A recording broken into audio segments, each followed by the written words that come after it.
Magandang buhay mga karils. Magluluto tayo ng ginataang sitaw at kalabasa. Ito mga karils ang ating mga ingredients. Yan, maliit na hipon, gata, nakapak lang yung ginamit ko. Ayan, bawang, sibuyas, shrimp cubes, luya, sitaw, saka ang ating kalabasa. Ayan. Ating mga ingredients, mga karils. Ayan mga karils, ginisa ko na yung sibuyas, bawang.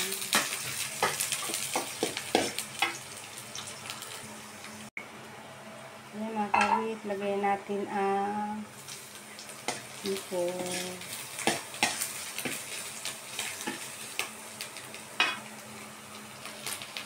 Yan, ilagay natin ang ating kalabasa.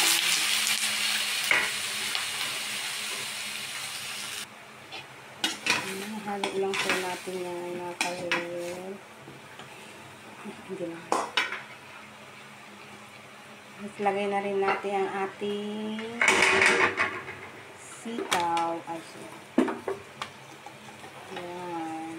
Haluin lang po ulit natin. Yan mga karil, pagtapon natin haluin, lagyan natin ng 1 cup ng tubig.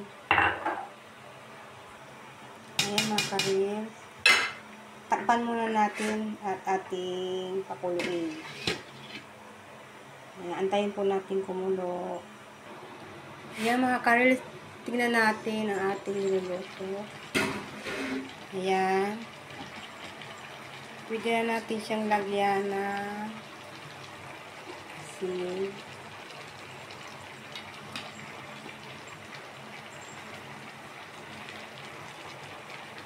Paminta.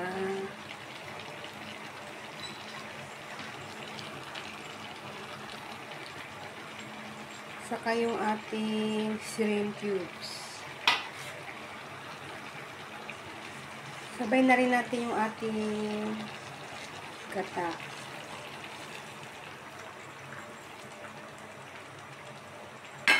Ayan mga karils, haluin lang po natin.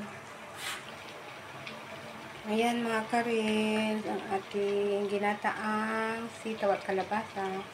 Dagdagan na natin yung maliit. Ayan. Ready na ang